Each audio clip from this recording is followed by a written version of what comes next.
김제시 금산면에 금산교회라고 하는 유명한 교회가 있습니다. 구한말 1905년도에 설립된 유서 깊은 교회이고, 특히 교회 건물이 기역자형 한옥으로 된 교회를 잘 보존하고 있어서 유명하죠. 몇 년에 제가 다녀와서 그 사진을 올려가지고 많이들 보셨을 것입니다만, 전국의 이 기역자형 교회가 온전히 보존된 곳은 이곳과 익산의 두동교회 이렇게 두 곳만 남아있다고 하네요. 둘 다 문화재로 지정되어 있고요. 김제 금산교회는 김제 갑부였던 조덕삼이라고 하는 분의 집에서 시작이 되었습니다. 나중에 이제 장로님이 됩니다만은, 그의 가문은 주부 때 평양에서 중국으로 무역을 하면서 재산을 많이 모았고, 그 아버지 대에는 이 김제 지역에서 금광업을 해서 거부가 되었습니다. 그리고 이제 조덕삼 대에는 금산 일대 그 아주 비옥한 토지, 대규모의 토지를 소유해서 말 그대로 그 집 땅을 밟지 않고는 마을을 지나갈 수 없을 정도였다고 합니다. 조덕삼의 집은 북으로 전주와 남으로 정읍을 잇는 교통의 중심지에 있었기 때문에 마방을 크게 운영했다고 해요. 마방이라는 것은 말을 타고 다니는 당시 여행자들에게 그 말을 맡아주고 숙소를 제공하는 그런 사업입니다. 그 당시 전라도 일대에 선교를 담당하고 있던 미국의 루이스 B. 테이트 선교사가 있었습니다. 전주에 1896년도에 전주 서문교회를 세우고, 그 부인은 전주 예수병원을 설립하여 우유주 선교를 펼친 선교사 가정입니다. 이 테이트 선교사가 정읍 지역으로 전도를 다니기 위해서 전주에서 정읍까지 말을 타고 왕래하였습니다. 그러다 보니까 중간에 있는 이 조덕삼의 금산에 있는 조덕삼의 마방을 몇 번 이용하게 되죠. 1904년 이른 봄날 테이트 선교사가 조덕삼의 마방에 말을 맡기고 하룻밤을 묵습니다. 이때 주인 조덕삼이 미국인 선교사에게 물었습니다. 그렇게 살기 좋다는 당신의 나라를 떠나서 왜 이 가난한 나라 조선 땅에 왔습니까? 테이트 선교사는 이렇게 대답했습니다. 신의 특별한 사랑 때문입니다. 당시에 유학을 깊이 공부했던 조덕삼은 이 대답에 크게 놀라고 깊은 감명을 받았다고 합니다. 유교에는 신이 없잖아요.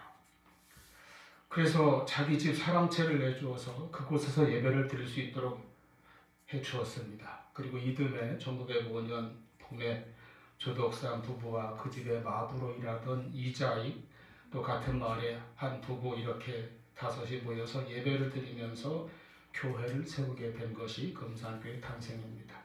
그리고 3년 후 1908년도에 조덕삼이 바친 대지에 그 기역자 교회를 건축하게 되는 것이죠. 여담입니다만은 그 집의 마부였던 이자익은 후에 평양신학교를 가서 공부하고 목사님이 되고, 바로 첫 목회지가 금산교회였죠. 그리고 나중에 장로교단의 총회장까지 지낸 지도자가 되었습니다. 그리고 조덕삼 장로의 손자가 5선 국회의원의 주일대사를 지낸 조세영 장로님이죠. 여러분, 테이트 선교사가 대답한 그 말이 그 조덕삼 씨뿐만 아니라 제 마음에도 아주 깊이 울림을 주고 와 닿았습니다. 왜 그토록 살기 좋다는 당신의 나라를 떠나서 이곳 가난한 조선 땅에 왔는가? 신의 특별한 사랑 때문이라는 것입니다. 하나님의 특별한 사랑 때문이라는 것입니다. 그 사랑을 내가 받았기 때문이고, 또 그 사랑을 전하고 싶어서라고 하는 것입니다.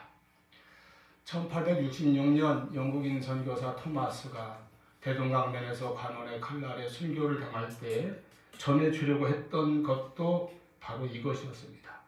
하나님의 사랑이죠. 그리고 1885년 미국인 언더우드 아펜셀러 선교사가 재물포항을 통해 한국에 들어온 이래 수많은 젊은 선교사들이 물설고 낯설은 이 나라에 와서 젊음과 생명을 바쳐가며 선교하면서 우리에게 전해준 것이 무엇입니까? 바로 하나님의 그 특별한 사랑입니다. 그리고 그것이 무엇인가 라고 누가 묻는다면은 그 한마디 안에 담겨있는 자세한 내용을 하나하나 설명한 것을 복음이라고 합니다. 그래서 교회에서 전하는 모든 설교, 우리가 전하는 전도 또는 선교에서 전하는 내용이 바로 복음입니다. 교회가 가는 곳마다 복음을 전하는 것이죠. 물론 교회가 복음 위에 세워져 있습니다. 예수 그리스도를 통한 하나님의 특별한 사랑이요 구원의 은혜입니다. 교회는 이 복음으로 세워졌고 복음으로 살아가며 복음을 전하기 위해서 있습니다.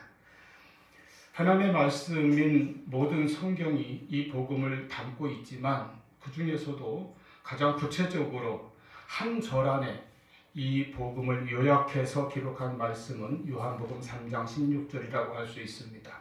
아주 유명하고 여러분도 많이 외우실 것입니다. 하나님이 세상을 이처럼 사랑하사, 바로 하나님의 특별한 사랑입니다. 세상을 향한, 우리를 향한 사랑입니다. 그래서 독생자를 주셨으니 독생자 예수 그리스도를 우리에게 구세주로 보내주신 것입니다. 예수님은 이 세상에 육신으로 오셔서 우리의 모든 죄를 대신하여 고난받으시고 십자가에 못 박혀 죽임을 당하셨습니다. 그 예수님을 통한 구속, 그것이 우리의 구원입니다. 이 구원의 은혜를 우리는 어떻게 받습니까?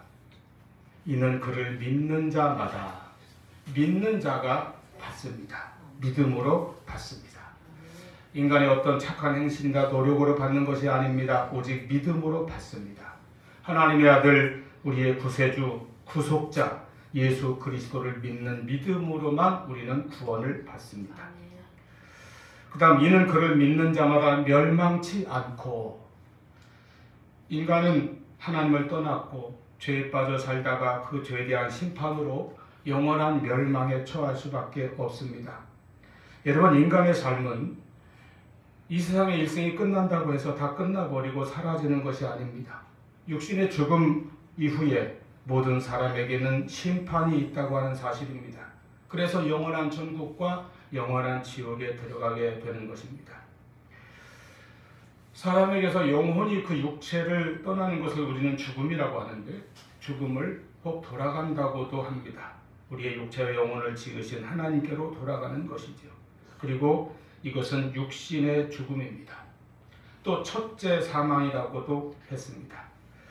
그리고 그것으로 모든 것이 마지막이 아니라 그 영혼이 심판을 받게 된다면 둘째 사망, 즉 영벌에 처해지는 것입니다. 영원히 지옥에 갈 수밖에 없는 것이죠. 그것이 멸망입니다. 그러나 그를 믿는 자마다 멸망치 않고 말씀하였습니다.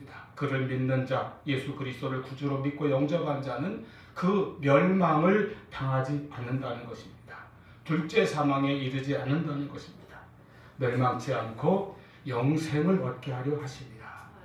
영생, 이 구원받은 생명, 영원한 천국에 들어가는 생명, 이 영생을 주시기 위해서 예수님께서 오셨고 십자가의 죽임을 당하셨습니다. 그리고 부활하셨습니다. 이와 같이 복음은 예수 그리스도에 대한 소식입니다. 하나님의 아들 예수께서 이 땅에 오셔서 우리의 죄를 위하여 죽으시고 장사되셨다가 다시 살아나셨다는 좋은 소식이요 기쁜 소식이 복음입니다. 우리의 죄를 담당하셔서 십자가 위에서 다 대속하시고 그리하여 우리를 구원하셨다는 소식이 바로 복음입니다.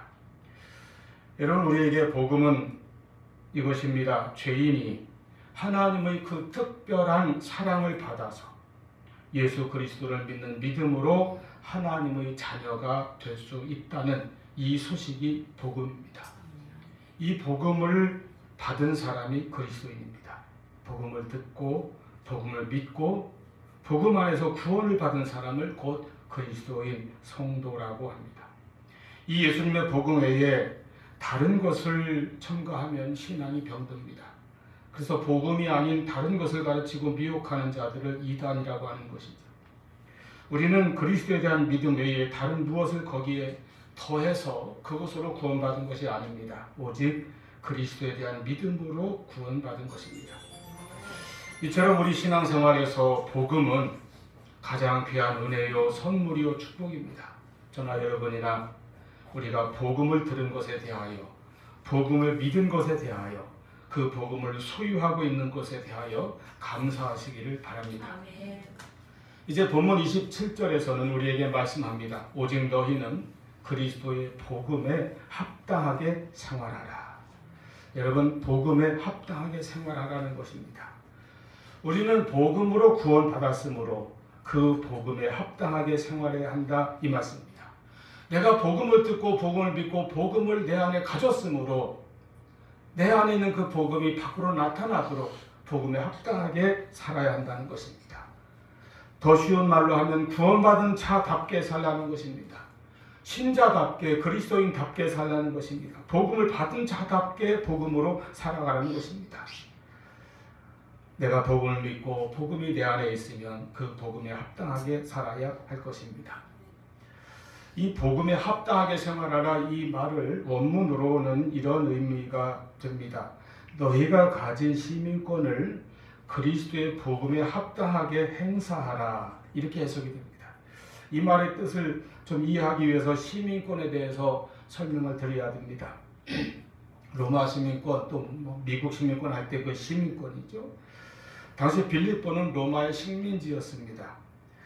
또 여기서 한 가지 우리가 신약 성경이나 특히 신약의 배경사나 로마 시대를 공부할 때 주의해야 될 용어가 이 로마의 식민지라는 용어예요.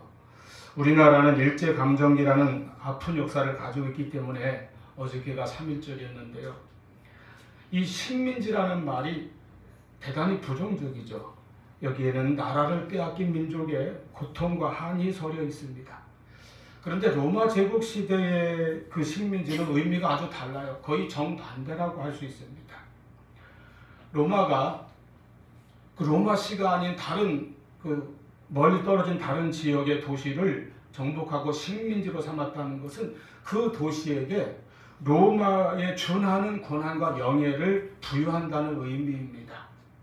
그러니까 로마가 정복했다고 해서 다 식민지가 아니에요. 몇몇 도시들만 식민지의 자격을 주는 것이죠. 마치 개인이 로마 시민권을 가지고 있으면 사도 바울처럼요, 그가 어디를 가든지 로마인과 동등한 권리를 행사할 수 있는 것과 유사한 것입니다. 로마가 멀리 떨어져 있는 다른 지역, 다른 도시를 정복하고 거기에다가 주로 로마의 퇴역 군인들이나 그의 가족들, 하여튼 관계자들을 이렇게 이주시켜서 그 지역을 로마화합니다. 그리고 그 도시를 로마의 식민지라고 선포를 하고 식민지 자격을 부여합니다. 작은 로마라고 볼 수 있죠. 그래서 이 식민지라는 호칭은 로마 제국 시대에는 아주 선망하는 목표 중 하나였다고 합니다. 그러니까 신약 성경을 공부할 때 이 말을 잘 구분해서, 오늘날 우리들의 그 감정과는 전혀 다르다는 것을 잘 구분해서 이해를 바르게 해야 됩니다. 자, 그 식민지가 된 빌립보 주민들에게 이렇게 말하는 것이죠. 자, 너희는 로마에서 멀리 떨어져 있지만 로마의 식민지가 되었으므로 로마인의 권리를 누릴 수 있다. 그러므로 로마인답게 살아야 한다. 그와 같은 맥락에서 사도 바울이 이렇게 말합니다. 빌립보서 3장 20절에 우리의 시민권은 하늘에 있다고 했습니다. 그러므로 여러분은 하늘의 시민권을 가진 자답게 살라는 것입니다. 이 땅에 살지만 그 신분은 하나님의 자녀요 하늘의 시민권자입니다. 그러므로 그렇게 살라는 것입니다. 우리 가진 시민권을 거기에 합당하게 살라는 것입니다. 복음을 받았으니 복음에 합당하게 생활하라, 이런 것이죠. 조선시대 양반은 비가 와도 뛰지 않았다고 하죠. 뒷짐지고 천천히 비 다 맞아가면서 걷습니다. 왜 그런가요? 양반이니까요. 채통을 지켜야 되니까 그런 것입니다. 여러분, 입수보행이란 말 아시나요? 우리 장로님 빼고는 아실지 모르겠어요. 주머니에 손 넣고 걷는 게 입수보행의 한자말 그대로. 그게 뭐 잘못이에요. 겨울에 장갑 없으면 주머니에 손 넣고 걷지요. 근데 군인들이 주머니에 손 넣고 걷다가 적발이 되면 군기 교도소라는 데 들어가서 아주 혹독하게 기합, 얼차례를 받아요. 왜냐하면 군인답지 못한 행동이기 때문에 그렇습니다. 양반은 양반답게, 군인은 군인답게 행동해야 합니다. 로마인은 로마인다워야 하고 유대인은 유대인다워야 합니다. 성도는 성도다워야 합니다. 그리스도인은 그리스도인답게 살아야 합니다. 우리의 시민권은 하늘에 있습니다. 여러분, 어떤 의미에서 우리 성도들은 하늘의 시민권을 대표하고 있는 사람이라고 말할 수 있습니다. 여러분, 제가 부정적인 예를 좀 들어보겠습니다.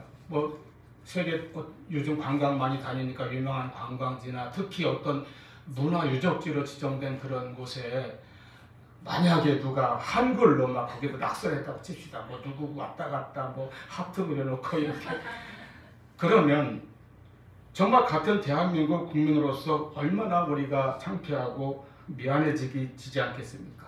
그럴 때 속으로 뭐라고 말하고 싶나요? 이런 멀지간한 몇 사람이 우리나라의 대표는 아니라고 우리가 항변하고 싶지 않습니까? 우리 한국 사람의 전부는 더더욱 아니라고 그렇게 외치게 되겠죠. 그런데 우리는 이 세상에서 하늘의 시민권을 대표하고 있습니다. 하나님 나라의 백성을 대표하는 것입니다. 그렇기 때문에 우리는 복음에 합당하게 살아가야 한다는 말씀입니다. 성경은 우리에게 우리의 신분 또는 우리가 받은 은혜에 합당하게 살려고 말씀합니다. 에베소서 4장 1절 그러므로 주 안에서 갇힌 내가 너희를 권하노니 너희가 부르심을 받은 일에 합당하게 행하여 골로새서 1장 10절에 주께 합당하게 행하여 범사에 기쁘시게 하고 모든 선한 일의 열매를 맺게 하시며 이렇게 말씀합니다. 우리는 복음으로 구원받고 나의 이름이 이미 하늘에 기록되어 있기에 그 신분에 합당하게 행하고 살아가야 합니다. 우리가 전도를 열심히 하지만 모든 그리스도인들이 열심히 하지만 때로 전도에 가장 방해가 되는 것 가운데 하나는 그리스도인들이 복음에 합당하게 살지 않을 때에 그때 방해가 됩니다. 복음에 합당하게 살아가는 그 생활은 성도의 피할 수 없는 의무라고 하는 사실입니다. 그러면 그리스도인이 복음에 합당하게 사는 것은 어떤 것입니까? 첫째는 믿음으로 살아가는 것입니다. 복음에 합당하게 살기 위해서 그리스도인은 먼저 복음에 대한 믿음이 분명해야 합니다. 그렇다면 거기서 구원의 확신을 또한 분명히 가질 수 있습니다. 복음을 분명히 믿으면 복음 안에서 구원의 확신이 분명해집니다. 그리고 항상 그 믿음으로 살아가야 합니다. 먼저 내가 그 복음으로 구원받았다고 하는 이 믿음이 정확하고 분명해야 한다는 그것입니다. 오늘날 이 세속의 물결 속에서 복음이 도전을 받고 반대에 직면하고 공격을 받는다 할지라도 그리스도인은 복음에 대한 믿음 위에 확고부동하게 서야 합니다. 우리 주 예수 그리스도에 대한 믿음 위에 견고하게 서야 합니다. 우리가 가진 구원의 믿음 그리고 구원의 확신은 빼앗기거나 흔들릴 수 없는 확실한 것입니다. 성도 하나님께서 특별한 사랑으로 우리의 구원을 위하여 계획하시고 예비하셨습니다. 성자 예수님께서 오셔서 그 구원의 사역을 온전히 다 이루어 놓으셨습니다. 십자가에 당신의 생명을 다 내어주시면서 이루어 놓으셨습니다.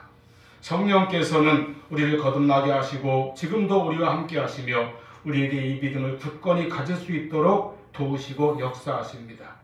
여러분, 그러므로 흔들림 없는 구원의 확신을 가지시기를 바랍니다. 복음에 대하여 이 복음을 믿는 믿음이 확실해야 합니다. 그리고 우리에게 복음을 주신 하나님의 사랑을 믿어야 합니다. 이 땅에 오셔서 이 구원의 복음을 이루어 주신 예수 그리스도의 십자가의 그 은혜, 그 공로, 그 사랑을 또한 믿어야 합니다. 예수님의 십자가의 희생과 그 사랑과 거룩한 은혜가 우리에게 부어진 것을 믿고 내가 오직 예수님의 십자가 그 보혈의 은혜로 구원받았음을 믿는 신앙을 항상 굳게 붙잡으시기를 바랍니다. 이렇게 구원받은 믿음과 확신 안에서 우리는 늘 기본적으로 기쁨과 감사와 찬양이 있는 그와 같은 신앙으로 복음에 합당한 생활을 하시기를 바랍니다. 믿음이 흔들리고 미혹당하고 왔다 갔다 하고 확신이 없고 이것은 복음에 합당하게 사는 것이 아니에요. 굳건한 믿음 위에 설 수 있기를 바랍니다. 또한 믿음으로 산다는 것은 우리 삶의 모든 것을 하나님께 맡길 수 있는 믿음입니다. 그러므로 우리는 범사에 담대하게 믿음으로 살아갑니다.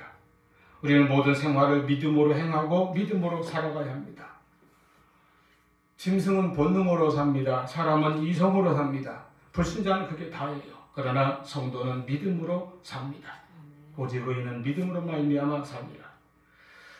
복음으로 인하여 십자가의 은혜로 구원받은 성도요 하나님의 자녀가 된 사람은 어디에서 살더라도 복음에 합당하게 천국 시민권을 가진 자로 살아야 합니다. 그리스도인은 그리스도의 이름으로 그 이름에 합당하게 삽니다. 여러분 모든 생활 속에서 굳센 믿음으로 살아가기를 바랍니다. 이렇게 예수를 잘 믿고 모든 일에 기도로 하나님께 맡기며 믿음으로 사는 것이 복음에 합당하게 생활하는 성도의 모습입니다. 두 번째로 복음에 합당하게 사는 것은 복음을 위해서 서로 협력하는 것입니다.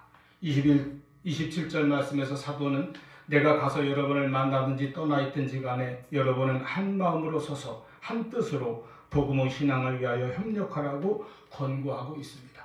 성도는 서로 사랑하고 복음을 위해서는 협력하고 하나가 되어야 합니다.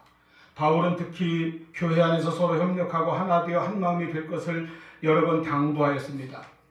빌립보서 4장 2절에 보면은 내가 유오디아를 권하고 순두개를 권하노니 주 안에서 같은 마음을 품으라. 여러분 사랑이 가득하기로 소문났던 그 빌립보 교회에서도 이렇게 두 여인 간의 갈등이 있었다고 하죠. 일하다 보면 뭐 그럴 수도 있습니다. 그래서 사도는 권하기를 주 안에서 같은 마음을 품으라. 왜 갈등이 일어납니까? 서로 내 마음대로 하려고 하기 때문이에요. 그러나 내 마음이나 내 마음이 아니라 주의 마음, 같은 마음을 품을 때에 우리는 서로 사랑할 수가 있다고 하는 것입니다. 같은 마음.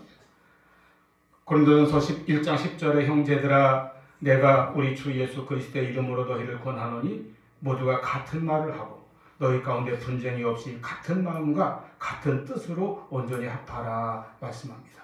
여기서도 같은 말, 같은 마음, 같은 뜻으로 온전히 합하라는 말씀입니다. 여러분 우리가 예수 믿는 사람이라는 증거를 세상에 어떻게 보여줍니까? 교회가 예수님을 믿고 예수님을 따르는 예수님의 제자들의 모임이라는 증거를 어떻게 사람들에게 나타낼 수 있습니까? 바로 사랑을 통해서 나타내고 보여주고 증거하는 것입니다. 예수님께서 제자들에게 말씀하셨습니다. 요한복음 13장 34절 35절 새 계명을 너희에게 주노니 서로 사랑하라. 내가 너희를 사랑한 것 같이 너희도 사랑하라. 너희가 서로 사랑하면 이로써 모든 사람이 너희가 내 제자인 줄 알리라. 고린도 교회에 우상 앞에 바치고 난 그 음식, 그 고기를 제물로 바쳤던 고기를 먹는 것이 가한가 가지 아니한가 하는 문제로 큰 갈등이 빚어졌습니다. 사도 바울은 말했어요. 내 신앙 양심으로는 얼마든지 그 고기를 먹을 수 있다. 왜? 복음 안에서 자유하기 때문입니다.